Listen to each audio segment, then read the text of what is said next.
भोपाल में सजा India TV का चुनाव मंच। सीएम शिवराज बोले, मेरे लिए जनता की सेवा मां की पूजा करने जैसा। सीएम शिवराज ने एमपी के मामा बनने का खोला राज। महिलाओं और बेटियों के लिए शुरू की कई योजनाएं। मामा का मतलब 2 माह का प्यार। मध्य प्रदेश में लुभावने वादे कर वोट पाना चाहती है कांग्रेस, बार बार नहीं चढ़ती काठ की हांडी, शिवराज का बयान। चुनाव मंच पर डिजिटल माध्यम से जुड़े पूर्व सीएम कमलनाथ बोले, मध्य प्रदेश की जनता कांग्रेस को देगी आशीर्वाद। कमलनाथ का शिवराज सरकार पर अटैक। भ्रष्टाचार और बेरोजगारी में टॉप पर प्रदेश, किसानों की हालत खराब। झूठे वादे कर रही है बीजेपी सरकार, शिवराज सरकार का जाना तय, कमलनाथ का बयान। इंडिया टीवी के चुनावी मंच से बोले रेल मंत्री अश्विनी वैष्णव, 9 साल में रेलवे का हुआ ट्रांसफॉर्मेशन। चुनावी मंच से बोले अश्विनी वैष्णव, कहा पीएम मोदी 50 साल आगे की सोचते हैं। पीएम मोदी के सोचने का स्केल बहुत बड़ा है। मध्य प्रदेश के गृह मंत्री नरोत्तम मिश्रा का बयान, एमपी की जनता बीजेपी के साथ प्रचंड बहुमत से बनेगी सरकार। शायराना अंदाज में कांग्रेस पर नरोत्तम मिश्रा का तंज, कांग्रेस की कथनी और करनी में अंतर। केंद्रीय मंत्री प्रहलाद पटेल ने कांग्रेस पर साधा निशाना, कहा कांग्रेस के पास थका हुआ नेतृत्व। चुनाव में मुख्यमंत्री के नाम का ऐलान नहीं होने पर बोले प्रहलाद पटेल, नाम तय नहीं करना पार्टी का फैसला। प्रदेश में शिवराज सिंह चौहान सबसे लोकप्रिय। इंडिया टीवी के चुनाव मंच पर मध्य प्रदेश के कृषि मंत्री कमल पटेल, कहा 60 सालों में कांग्रेस ने किसानों के लिए कुछ नहीं किया। कमल पटेल बोले, पहले किसान कर्ज में पैदा होता था और कर्ज में मर जाता था। शिवराज सरकार में कोई किसान आत्महत्या नहीं करता। कांग्रेस ने एमपी चुनाव के लिए 144 उम्मीदवारों का ऐलान किया। छिंदवाड़ा से चुनाव लड़ेंगे कमलनाथ। राऊ से जीतू पटवारी, मंदसौर से विपिन जैन को टिकट। भोपाल मध्य से आरिफ मसूद लड़ेंगे चुनाव। कांग्रेस की पहली लिस्ट पर कमलनाथ का बयान, 19 महिलाओं की लिस्ट में नाम, मजबूती से लड़ेंगे चुनाव। एमपी कांग्रेस के नेता जीतू पटवारी का दावा, 150 से ज्यादा सीटें जीतेंगे। इस बार कांग्रेस की सुनामी है। कैलाश विजयवर्गीय के खिलाफ टिकट मिलने पर बोले संजय शुक्ला, एक तरफ धनबल और गुंडे, दूसरी तरफ समाजवादी समाज सेवी बेटा। कांग्रेस की पहली लिस्ट पर कैलाश विजयवर्गीय का तंज, 44 सीटें भी नहीं जीत पाएगी कांग्रेस। इन सभी के बल फ्यूज। बीजेपी नेता मनजिंदर सिंह सिरसा ने राहुल गांधी पर अटैक किया। दंगों के आरोपी कमलनाथ को फिर दिया टिकट। कांग्रेस छोड़ने की खबर पर बोले दिग्विजय सिंह, भाजपा बहुत फर्जी काम करती है, अंतिम सांस तक कांग्रेस में रहूंगा। छत्तीसगढ़ के लिए कांग्रेस ने पहली लिस्ट जारी की। पहली सूची में 30 उम्मीदवारों के नाम। पाटन से मुख्यमंत्री भूपेश बघेल लड़ेंगे चुनाव। अंबिकापुर से डिप्टी सीएम टीसीएस सिंह देव को मिला टिकट। छत्तीसगढ़ कांग्रेस चीफ दीपक बैज बोले, चित्रकूट से पारिवारिक संबंध प्रचार ना भी करूं तो जीतूंगा। कांग्रेस की पहली सूची पर बोले छत्तीसगढ़ बीजेपी चीफ, भ्रष्टाचारियों और भ्रष्टाचारियों को बचाने वालों को बनाया उम्मीदवार। बीजेपी नेता रमन सिंह बोले, चुनाव जीतने के लिए कांग्रेस से लड़ना है, प्रत्याशी मायने नहीं रखता। तेलंगाना के लिए भी कांग्रेस की पहली लिस्ट जारी। पहली लिस्ट में 55 उम्मीदवारों के नाम। टी जीवन रेड्डी को जगठियाल से टिकट। नरमन से श्री हरि राव, मेड़क से रोहित राव लड़ेंगे चुनाव। तेलंगाना विधानसभा चुनाव को लेकर बीआरएस ने जारी किया मैनिफेस्टो। 400 सिलेंडर, 5 लाख का बीमा का ऐलान। हैदराबाद में बनेंगे 1 लाख 2 BHK घर। आसरा पेश राशि में होगा इजाफा। किसी के बहकावे में न आए, सीएम केसीआर का बयान। बीआरएस नेता मोहम्मद महमूद अली का दावा, इस बार हम 100 सीट जीतेंगे, हमारा मैनिफेस्टो नंबर 1 है। तेलंगाना में बीजेपी जल्दी जारी करेगी मैनिफेस्टो। बीआरएस कर रही है झूठे वादे, केंद्रीय मंत्री जी किशन रेड्डी का बयान। छत्तीसगढ़ चुनाव के लिए कांग्रेस ने ताकत झोंकी। रायपुर में हाईटेक चुनावी वॉर रूम किया गया तैयार। 17 अक्टूबर को बीजेपी केंद्रीय चुनाव समिति की बैठक। राजस्थान के उम्मीदवारों के नाम का होगा मंथन।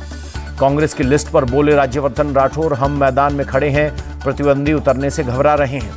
केंद्रीय मंत्री गजेंद्र सिंह शेखावत बोले, मैं बीजेपी का सिपाही, पार्टी कहेगी तो चुनाव लड़ूंगा। जेपी नड्डा के राजस्थान दौरे पर बोले गजेंद्र सिंह, चुनावी तैयारियों की होगी समीक्षा। आरएलपी चीफ हनुमान बेनीवाल का बयान, राजस्थान में अगर अलायंस नहीं बना तो 200 सीटों पर लड़ेंगे चुनाव। हनुमान बेनीवाल का दावा, जाट समुदाय कांग्रेस और बीजेपी से है नाराज, इस बार हमारी पार्टी को देंगे वोट। दतिया की रैली में बोले सीएम शिवराज, जब सीएम बना था तो अपराध चरम पर था, हमारी सरकार दतिया में स्वरूप बदलने में कामयाब रही। एमपी बीजेपी ने किया आगाह, लाडली बहनें रहे सतर्क, महिला हितैषी योजनाओं को बंद करेगी कांग्रेस की आदत। एमपी कांग्रेस का पलटवार, बहुत हुआ बेटियों पर अत्याचार, अब नहीं चाहिए बीजेपी सरकार। मिजोरम के सीएम जोरमथंगा को उम्मीद, विधानसभा चुनाव में उनकी पार्टी एमएनएफ 25 से 35 सीटें जीतेगी। जेडीयू ने पीएम मोदी की जाति पर उठाए सवाल, कहा अगर वो मोघा जाति से हैं तो ओबीसी में कैसे शामिल हुए। जेडीयू का दावा, अगड़े वर्ग से आते हैं पीएम मोदी, राजनीतिक ताकत का दुरुपयोग कर खुद को ओबीसी में किया शामिल। जातीय जनगणना पर बोले पूर्व सीएम जयराम ठाकुर, चुनाव के समय लोगों को बांटने वाले मुद्दे लाती है कांग्रेस। शिवसेना नेता उद्धव ठाकरे का सवाल, जब बीजेपी पाकिस्तानी क्रिकेटरों पर फूल बरसा सकती है तो मैं समाजवादियों के साथ क्यों नहीं जा सकता। इजराइल के हमले में अब तक 2450 फलस्तीनियों की मौत, 9200 लोग घायल। इजरायली सेना की बड़ी कार्रवाई, खान यूनिस में नुक्ता कमांडर बिलाल अल केदरा ढेर। इजराइल के अश्कलॉन में हमास का हमला, रॉकेट हमले में कई इमारतें तबाह। इजराइल हमास जंग की वजह से तेल अवीव बीच पर पसरा सन्नाटा, अपने घरों में छिपे हैं लोग। इजराइल से भारतीयों को निकलने के लिए ऑपरेशन अजय जारी, तीसरी फ्लाइट से 197 लोग स्वदेश लौटे। तीसरी फ्लाइट से आए लोगों का केंद्रीय मंत्री कौशल किशोर ने किया स्वागत, तिरंगा देकर किया वेलकम। चौथी फ्लाइट से 274 भारतीय इजराइल से आए, स्वदेश वापसी पर सभी ने जताई खुशी। चौथी फ्लाइट से आए लोगों का केंद्रीय मंत्री वीके सिंह ने किया वेलकम, लोगों से बातचीत कर जाना हाल। वीके सिंह ने कहा, इजराइल से आने के लिए रजिस्ट्रेशन कराए सभी भारतीयों को वापस लाएगी सरकार। एआईएमआईएम चीफ असदुद्दीन ओवैसी का बयान, गाजा के 10 लाख गरीब लोग बेघर हुए लेकिन दुनिया खामोश। ओवैसी पर भड़के वीएचपी नेता सुरेंद्र जैन, कहा फलस्तीन के नाम पर हमास जो इजराइल में कर रहा था वही काम ओवैसी भारत में करना चाहते हैं। पीएम के इजराइल के समर्थन पर बोले सुरेंद्र जैन, 1965 और 71 की जंग में इजराइल हमारे साथ खड़ा था।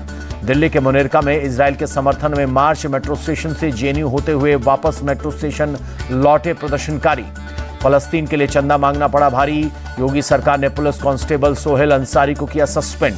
ऑस्ट्रेलिया के सिडनी में लोगों का प्रदर्शन, टाउन हॉल में फ्री फिलिस्तीन के लहराए पोस्टर बैनर। वियतनाम पहुंचे विदेश मंत्री एस जयशंकर, प्रसिद्ध ट्रॉन कोक पैगोडा में हुआ जबरदस्त स्वागत। कल भारत वियतनाम संयुक्त आयोग की 18वीं बैठक में सह अध्यक्षता करेंगे जयशंकर। 19 और 20 अक्टूबर तक सिंगापुर दौरे पर रहेंगे विदेश मंत्री। यूरोपीय संसद के उपाध्यक्ष से मिले लोकसभा स्पीकर ओम बिरला, भारत के आंतरिक मुद्दों पर ईपी के प्रस्तावों पर जताया विरोध। लोकसभा में पैसे लेकर सवाल पूछती हैं टीएमसी सांसद महुआ मोइत्रा। बीजेपी सांसद निशिकांत दुबे का आरोप, स्पीकर ओम बिरला ने से एक्शन लेने की मांग की। निशिकांत के आरोप पर महुआ मोइत्रा का बयान, मुझ पर लगाए जा रहे हैं अनर्गल आरोप, बीजेपी नेताओं के फर्जी डिग्रियों के मामले पेंडिंग। संघ प्रमुख मोहन भागवत ने कठुआ में स्वयंसेवकों को किया संबोधित, संघ का कोई रिमोट या डायरेक्ट कंट्रोल नहीं, जो सभी पूजा पद्धतियों को स्वीकार करे वही हिंदू, मोहन भागवत का बयान। तमिलनाडु के रामनाथपुरम में डॉक्टर कलाम की जयंती पर कार्यक्रम, सांसद के नवसाकानी और एस सोमनाथ ने दी श्रद्धांजलि। मिसाइल मैन डॉक्टर कलाम की जयंती पर रामेश्वरम में मैराथन दौड़ का आयोजन, इसरो चीफ ने दिखाई हरी झंडी। असम एयरफोर्स का एयर शो, बोझार एयरबेस पर सारंग हेलीकॉप्टर ने दिखाए करतब। राजमल लखीचंद ज्वेलर्स के 316 करोड़ के बैंक फ्रॉड केस में ईडी की कार्रवाई, जलगांव, मुंबई, ठाणे और कच्छ में कई संपत्ति कुर्क। दिल्ली में वेदांता दिल्ली हाफ मैराथन का आयोजन, दिल्ली के एलजी और केंद्रीय खेल मंत्री ने दिखाई हरी झंडी। गोरखपुर में सीएम योगी ने सॉलिड वेस्ट मैनेजमेंट प्लांट की रखी आधारशिला, कहा वेस्ट को वेल्थ में बदलने के लिए नगर निगम की सराहनीय पहल। हरियाणा सरकार ने जारी किया नोटिफिकेशन, प्रदेश में हुक्का परोसने पर रहेगा प्रतिबंध। चंडीगढ़ में सीएम मान ने अपॉइंटमेंट लेटर बांटे, पंजाब के कई विभागों में युवाओं की नियुक्ति। पंजाब सरकार का ऐलान, अग्निवीरों के शहीद होने पर 1 करोड़ का मुआवजा देंगे, शहीद का दर्जा देने का मुद्दा उठाएंगे। एएपी नेता राघव चड्ढा का बयान, नेताओं के मरने पर सम्मान दिया जाता है, अग्निवीरों के लिए गार्ड ऑफ ऑनर का भी प्रावधान नहीं। राघव चड्ढा ने कहा, नेता नहीं सेना की वजह से देश, हमने पहले भी इस प्रयोग का विरोध किया था। दिल्ली एनसीआर में भूकंप के तेज झटके, दिल्ली और नोएडा में कांपी धरती, शाम 4:08 पर लगा झटका। हरियाणा के फरीदाबाद में था भूकंप का केंद्र, रिक्टर स्केल पर तीव्रता 3.1, 2 हफ्ते में दूसरी बार दिल्ली एनसीआर में भूकंप के झटके। दिल्ली के हरिदास नगर में ईडी अधिकारी बताकर 3 करोड़ से ज्यादा की लूट, 1 आरोपी गिरफ्तार। बिहार के हाजीपुर में शराब तस्कर के खिलाफ कार्रवाई, पुलिस ने आरोपियों को पीछा कर गिरफ्तार किया, 8 कार्टन विदेशी शराब जब्त। बिहार में अपराधी बेलगाम, दरभंगा के कादिराबाद में प्रॉपर्टी ब्रोकर सहित 2 लोगों को मारी गोली। महाराष्ट्र के छत्रपति संभाजीनगर में मिनी बस और कंटेनर की टक्कर में 12 लोगों की मौत, 23 लोग घायल। पीएम ने हादसे पर जताया दुख, मृतकों के परिजनों को 2 लाख, घायलों को 50,000 के मुआवजे का ऐलान। संभाजीनगर हादसे पर सीएम शिंदे का ऐलान, पीड़ित परिवारों को 5 लाख का मुआवजा, घायलों का खर्च उठाएगी सरकार। मुंबई के ताज होटल में बम रखने की धमकी, आरोपियों को पुलिस ने किया गिरफ्तार। मध्य प्रदेश के मुरैना में कार और ट्रैक्टर में भिड़ंत, हादसे में 3 लोगों की मौत, 2 घायल। तमिलनाडु के तिरुवन्नामलाई में दर्दनाक हादसा, लॉरी बस की टक्कर में 8 लोगों की मौत। टीएसपीएससी में परीक्षा में देरी से लेकर छात्रों में एक छात्र ने किया सुसाइड। बीजेपी कार्यकर्ताओं ने तेलंगाना सरकार के खिलाफ किया प्रदर्शन। शिलोंग के पुलिस बाजार स्थित बहुमंजिला इमारत में लगी आग। एयरफोर्स के 3 फायर टेंडर और 40 जवानों ने आग को बुझाया। तमिलनाडु के नीलगिरी में 58 वर्षीय मेघना हाथी का निधन। पिछले कई सालों से दे रहा था सरकारी सेवाएं। पीएम मोदी ने देशवासियों को नवरात्रि की शुभकामनाएं दी। कहा, मां दुर्गा सभी के जीवन में सुख समृद्धि लाए। कटरा में माता वैष्णो देवी मंदिर में नवरात्रि की धूम। माता के दर्शन के लिए लंबी कतार लगी। दिल्ली के कालकाजी मंदिर में उमड़ी भीड़। बड़ी संख्या में श्रद्धालुओं ने की पूजा अर्चना। आरबीआई के गवर्नर शक्तिकांत दास ने टॉप सेंट्रल बैंक अवार्ड मिला। ग्लोबल रिपोर्ट कार्ड में मिली A+ रैंकिंग। एप्पल की ऑफिशियल वेबसाइट पर फेस्टिवल सेल शुरू। 10,000 तक के डिस्काउंट दे रही है कंपनी।